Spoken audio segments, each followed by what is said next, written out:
느헤미야서 4장 9절. 네, 앞에 화면으로도 준비되어 있습니다. 같이 읽겠습니다. 우리가 우리 하나님께 기도하며 그들로 말미암아 파수꾼을 두어 주야로 방비하는데. 아멘. 여러분, 우리는 하나님을 믿습니다. 아멘이신가요? 이곳에 있는 우리는 하나님이 계심을 믿고 그렇기 때문에 지금 이곳에서 예배드리는 거 아닙니까? 그렇다면 우리가 믿는 그 하나님, 그 전지전능하신 하나님께 여러분들 얼마나 기도하고 계신가요? 형식적인 기도가 아니라 정말 응답을 바라면서 간절한 기도를 드리는 그 시간이 여러분의 삶에서 어느 정도를 차지하고 있습니까? 하나님을 믿는데 그 하나님께 기도하는 것을 게을리하는 사람들이 많죠. 왜 그렇습니까? 성도가 기도하지 않는 이유에는 여러 가지 이유가 있을 수 있지만 그 중에 하나는 기도해도 응답받지 못한다라고 생각하기 때문에 기도를 안 합니다. 내가 기도를 할 때마다 정말 즉각적으로 응답을 받으면 기도하지 않을 사람이 어디 있겠습니까? 그죠? 다른 사람들 일하러 가는 시간에 교회 와서 기도하겠죠. 뭐하러 일을 합니까? 기도하면 다 응답이 되는데. 기도해도 응답받지 않는다라고 생각하는 사람들은 기도를 잘 안 합니다. 근데 여러분, 기억하실 것은 하나님께서는 우리의 기도에 반드시 응답하시는데, 우리 기도에 반드시 응답하시는데 크게 세 가지 방법으로 응답을 주십니다. 첫 번째 응답은 yes입니다. yes. 그래, 그거 좋다. 내가 그 길을 열어줄게. 우리의 지난 삶을 돌아보면 매번은 아니지만 하나님께서 우리 기도에 응답해 주셨을 때가 얼마나 많았습니까? 하나님께서는 우리의 기도에 예스라고 말씀하시고 들어주셨죠. 하나님께서는 분명히 우리의 기도를 들으시고 우리의 길을 열어주셨습니다. 그런데 우리가 기도할 때마다 예스 하신 건 아니죠. 때로는 wait, 기다려라고 말씀하십니다. 기다려. 아직 때가 아니라고 생각하실 때는 기다리라고 말씀하십니다. 역시나 우리의 신앙의 여정을 돌아볼 때 기도 응답을 분명히 받기는 했지만 기도한 지 한참 지난 뒤에 응답받을 때도 있지 않았습니까? 우리는 하나님께서 응답하지 않으셨다라고 생각하지만 응답하지 않으신 게 아니죠. 내가 바라는 시간과 하나님의 뜻이 이루어지는 시간에 차이가 있었을 뿐입니다. 제가 우리 세움교회 부임한 그 첫 주에 그 건물주로부터 십자가를 내리라라는 전화를 받고 저는 그 주부터 예배당을 위해서 기도를 했습니다. 하나님의 응답은 웨이트였고 1년 반이라는 시간 동안 기도를 한 후에 하나님께서는 이 두 번째 예배당을 허락해 주셨습니다. 시간이 한참 지나서 응답을 해 주셨다는 거죠. 자, 하나님께서 응답해 주시는 마지막 응답은 노입니다. 노. 안 돼. 많은 성도가 하나님께서 노 하시면 기도 응답이 아니라고 착각을 하지만 하나님께서는 하나님의 뜻에 맞지 않는 기도를 우리가 할 때 노 하십니다. 노 하시는 이유는 여러 가지가 있을 수 있겠죠. 잊지 말아야 할 것은 하나님께서는 우리의 기도에 반드시 응답하셔야 하는 그런 존재가 아니라 우리보다 아래 계시는 분이 아니시죠. 우리가 기도하면 그 기도를 들으시고 당신의 뜻에 맞게 응답해 주시는 분이라는 사실입니다. 예전에 나왔던 영화인데요. 이 브루스 올마이티라는 영화를 보면 막 하는 일마다 잘 안 돼가지고 막 직장에서도 잘리고 막 하나님께 대해서 막 화가 난 한 주인공이 나옵니다. 근데 그 주인공에게 하나님이 찾아가시죠. 그리고는 당신의 능력을 주고 그 신은 하나님은 휴가를 떠납니다. 그렇게 이제 그 주인공이 자기 지역을 이제 다스리는 신이 되어서 자기 지역을 다스리게 되는데 다음날 일어나니까 막 귀에서 막 수많은 소리가 들립니다. 알고 보니까 이제 사람들의 기도 소리였던 거죠. 막 어떻게 해야 되나 막 못하겠으니까 그 모든 기도에 예스라고 응답을 합니다. 어떻게 되었을까요? 모두의 기도가 응답을 받았으니 그 지역이 기쁨으로 가득했을까요? 뉴욕 버팔로라는 지역이었는데요. 그 지역에서만 로또 당첨자가 1000명이 나왔습니다. 1등 상금이 2만 원밖에 되지 않았던 거죠. 이 당첨자들이 막 불을 지르고 자동차를 때려 부시고 폭동이 일어납니다. 아수라장이 된 거죠. 여러분, 모두의 기도가 예스로 응답되는 세상은 어떨까요? 모두가 행복할까요? 엉망진창일 수 있겠죠.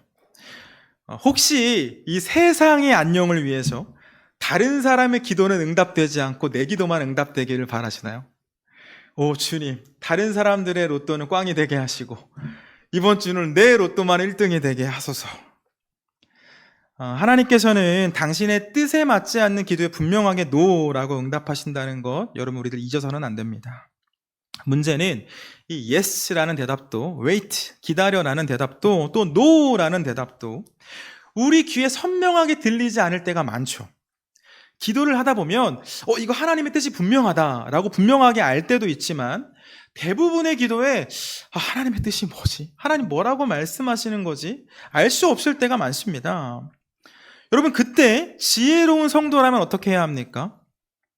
하나님께서 기도에 응답해 주실 때까지 기도만 해야 될까요? 아니면 하나님 응답 안 하시는 것 같아, 기도하는 것을 멈춰야 될까요? 오늘은 이 느헤미야서 두 번째 이야기를 살펴보려고 하는데요, 지혜로운 성도의 기도에 대한 말씀을 나누려고 합니다. 바라기는 우리의 삶이 기도하는 성도의 삶이 되기를 축복합니다. 우리 지난주에 이어서 느헤미야 말씀을 살펴보는데, 우리 나누었던 말씀을 짧게 복습해보면, 이 느헤미야는 바사, 페르시아 왕의 수를 담당하는 신하였었죠. 느헤미야는 그 바사 땅에 남아 있었지만 고향 유다 땅으로 돌아간 동족들이 있었습니다. 그런데 그곳의 성벽들은 여전히 허물어져 있었고 그 백성들을 보호할 수가 없었습니다. 그래서 자신의 민족, 그 동족들이 적들에게 노략을 당한다라는 소식을 듣는 거죠. 그렇게 느헤미야는 하나님께 기도한 후에 바사 왕의, 페르시아 왕의 허락을 받아서 무너진 성벽을 다시 세우기 위해 유다 땅으로 돌아옵니다. 이제 오늘 본문은 그 이후에 이어지는 일을 소개하는데요, 여러분, 여러분이 느헤미야라면 어떤 기분이 들었을까요? 기도했는데 예스라는 응답을 받았습니다. 느헤미야가 성벽 재건을 요청했을 때 하나님께서 도우셔서 그 바사 왕의 마음을 만지셨고 흔쾌히 허락을 해줍니다. 허락만 해주는 정도가 아니죠. 대적들이 방해하지 못하도록 조서를 내립니다. 방해하면 안 된다. 그리고 필요한 자원들 왕실에서 다 지원하겠다라는 말까지 해주죠. 아마 모든 게 끝났을 것이라고 생각했을 겁니다. 이제 다 됐다. 이제 가기만 하면 다 끝이다. 계획하는 모든 일들이 술술술술 잘 풀릴 것을 기대하면서 고향 땅으로 돌아와 성벽을 쌓기 시작했겠죠. 그런데 이 성벽을 쌓는 일을 시작했는데 크게 두 가지의 문제가 그를 찾아왔습니다. 먼저는 이방인들, 대적들의 분노였습니다. 방해를 합니다. 대적들은 이 유다 사람들이 성벽을 쌓는 것을 적극적으로 방해합니다. 그들은 자신들의 유익만을 추구했기 때문이겠죠. 성벽을 쌓아 올리고 그 안에서 방어 태세를 갖추면 더 이상 노략질을 할 수가 없으니까, 한번 성벽을 쌓고 나면 더 이상 공격할 수가 없으니까 올리지 못하도록 방해하는 거죠. 우리 4장 1절에서 3절 말씀, 4장 1절에서 3절 말씀 같이 읽겠습니다. 시작. 산발랏이 우리가 성을 건축한다 함을 듣고 크게 분노하여 유다 사람들을 비웃으며 자기 형제들과 사마리아 군대 앞에서 일러 말하되, 이 미약한 유다 사람들이 하는 일이 무엇인가? 스스로 견고하게 하려는가? 제사를 드리려는가? 하루의 일을 미치려는가? 불탄 돌을 흙 무더기에서 다시 일으키려는가? 하고 암몬 사람 도비아는 곁에 있다가 이르되, 그들이 건축하는 돌 성벽은 여우가 올라가도 곧 무너지리라 하더라. 지금 열심히 공사하고 있는데 옆에 와서 비웃는 거죠.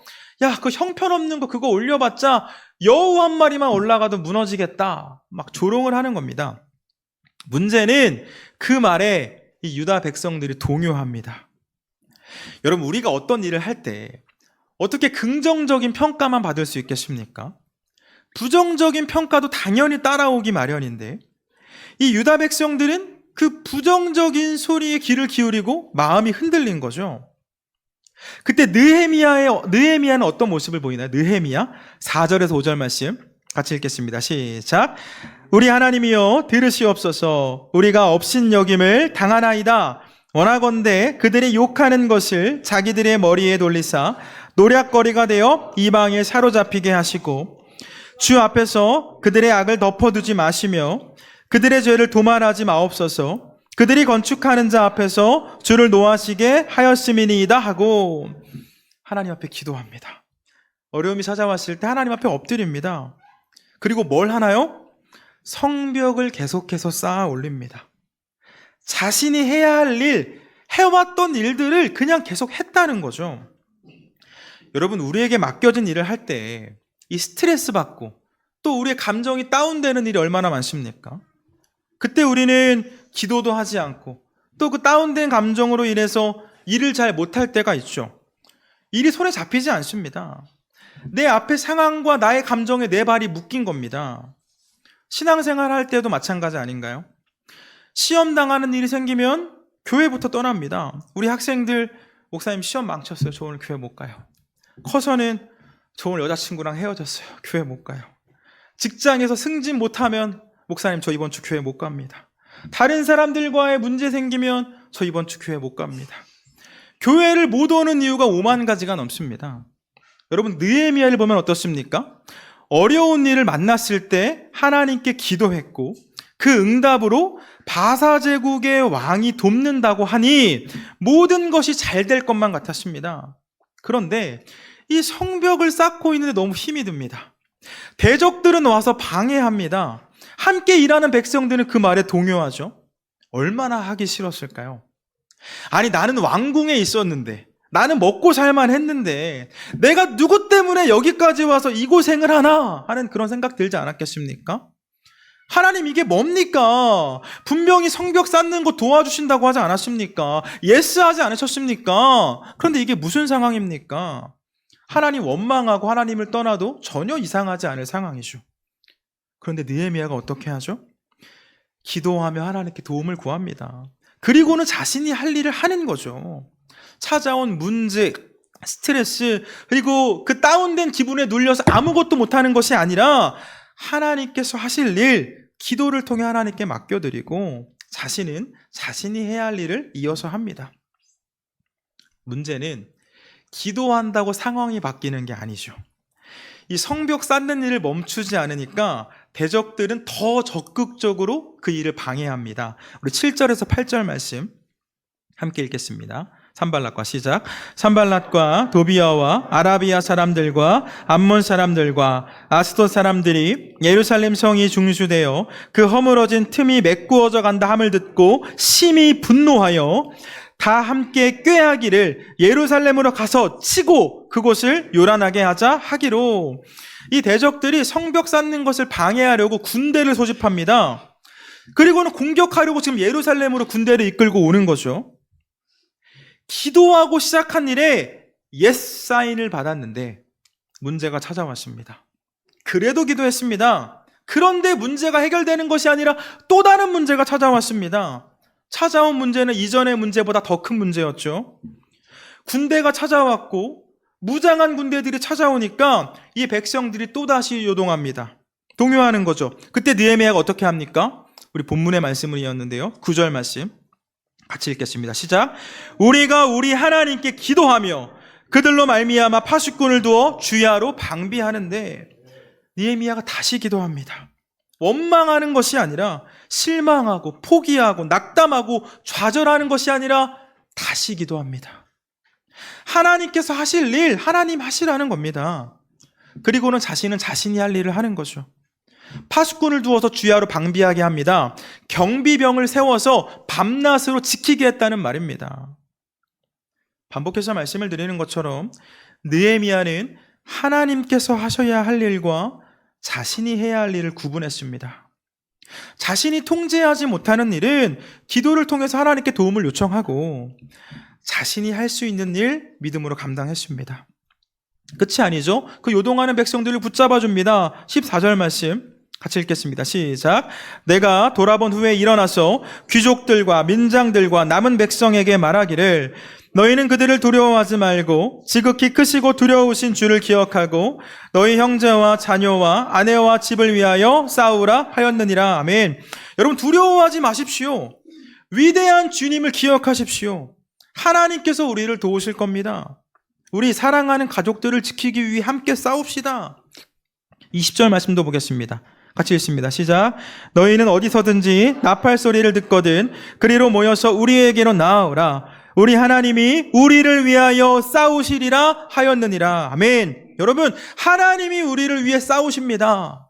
믿음으로 선포하는 거죠. 그날부터 짐을 나르는 사람들은 한 손에는 짐을 들고 한 손에는 무기를 들었습니다. 성벽을 쌓는 사람들은 허리에 칼을 차고 성벽을 쌓았습니다.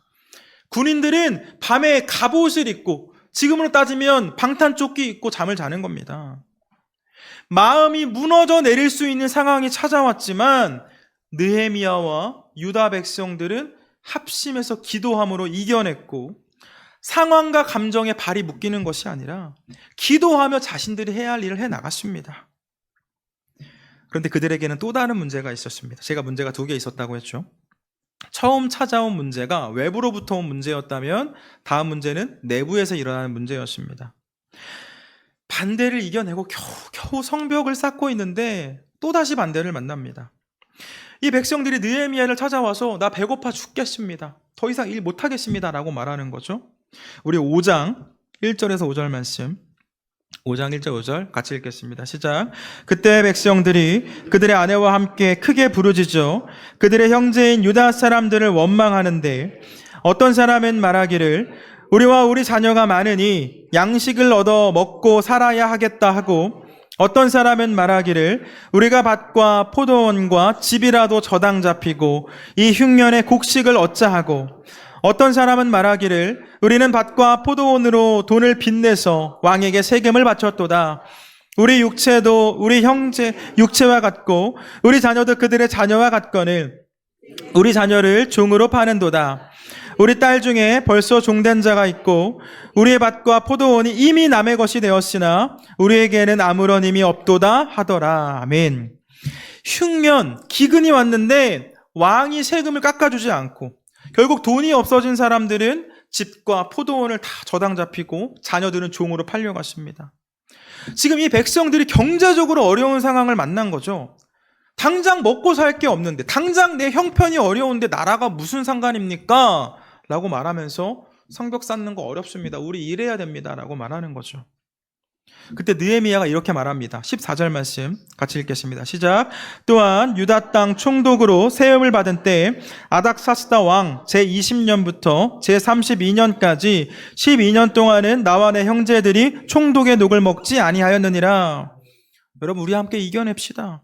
내가 총독의 녹을 받지 않겠습니다. 내가 월급 받지 않겠습니다. 여러분들도 같은 민족끼리 이자 받는 것 그만합시다. 강제로 빼앗은 것은 돌려주시고 비싼 이자 받은 것도 다시 돌려주십시오. 우리 민족이 어떤 민족입니까? 이방에 포로로 갔다가 이렇게 왔는데 다시 포로로 나가서야 되겠습니까? 다시 끌려가서야 되겠습니까? 우리 이방인들에게 조롱거리가 되지 않으려면 우리 하나님 두려워하며 삽시다. 9절 말씀 같이 읽겠습니다. 시작. 내가 또 이르기를 너희의 소행이 좋지 못하도다. 우리의 대적 이방 사람의 비방을 생각하고 우리 하나님을 경외하는 가운데 행할 것이 아니냐. 하나님을 두려워하며 살자고, 백성들끼리 서로 돕자고, 특별히 연약한 사람들 돌아보고 그들 돌보아주자라고 이야기합니다. 그렇게 느헤미야는 외부적으로 또 내부적으로 찾아온 문제를 기도하며 지혜롭게 해결했고, 그가 처음 계획했던 것처럼 모든 일이 술술 풀리지는 않았지만 그럼에도 성벽을 쌓는 일을 완성합니다. 우리 6장 15절에서 16절 말씀 같이 읽겠습니다. 시작. 성벽 역사가 52일 만에 에루월 25일에 끝나매 우리의 모든 대적과 주위에 있는 이방 족속들이 이를 다 듣고 두려워하여 크게 낙담하였으니 그들이 우리 하나님께서 이 역사를 이루신 것을 알미니라. 아멘. 성벽 역사가 52일 만에 끝나매 모든 원수들은 이 모든 공사가 하나님의 도우심인 것을 깨닫고 크게 낙담하였다. 여러분 오늘 본문을 묵상하면 우리의 모습이 보이지 않습니까? 우리도 하나님께 구원받은 백성이 되었고 최후 승리를 약속받은 백성이 되었습니다. 돌이켜볼 때 내가 하나님의 자녀가 되었다라고 확신하는 그 순간을 생각하면 앞으로 모든 일이 형통하고 또 평안할 것 같은 그런 기대로 부풀어 오르지 않았습니까? 그런데 우리의 삶을 돌아보면 어떤가요? 수많은 문제가 찾아옵니다. 하나님께서 우리 삶에 은혜를 주시는 것만큼 사단은 우리 삶에 들어와서 성도된 우리의 삶을 끊임없이 회방합니다. 말씀과 기도로 무장하려는 우리를 시험하고 위협하고 어떻게든 무너뜨리려고 합니다. 이런 상황이 반복되다 보면 하나님에 대한 의심이 생기기도 하죠. 하나님 정말 계신 거 맞나? 내 기도 듣고는 계시나? 생각이 꼬리에 꼬리를 물면 내가 해야 할 일도 잘 안 되고 심지어 신앙의 길을 떠나기도 합니다. 그런데 여러분, 결국 승리는 하나님이 하신다는 사실을 잊으시면 안 됩니다. 그 누구도 그 어떤 상황도 우리 하나님 막지 못합니다. 상황에 무너지는 것이 아니라 감정에 무너지는 것이 아니라 신실하신 하나님을 우리가 붙잡을 때 하나님 붙잡고 간절하게 기도하며 나에게 주어진 일을 성실하게 감당할 때 하나님께서는 우리를 승리의 길로 인도하십니다. 사랑하는 여러분, 진짜 지혜로운 성도는 하나님께서 하실 일은 하나님께 맡겨드리고 내가 해야 할 일 성실하게 감당합니다. 하나님께 기도하는 일과 내가 해야 하는 일 둘 중 한 가지 빼놓아서는 안 됩니다. 둘 다 안에서는 당연히 안 되겠죠. 진인사 대천명이라는 말이 있지 않습니까? 사람의 할 일을 다하고 하늘의 뜻을 기다린다. 우리가 할 일, 내가 부르심 받은 삶의 자리에서 최선을 다해 살아내고 하나님의 도우심을 구하며 기도할 때, 우리는 우리가 할 일을 하면서 기도할 때 하나님께서는 하나님께서 하실 일 하십니다. 그렇게 우리를 최후의 승리로 인도해 주십니다.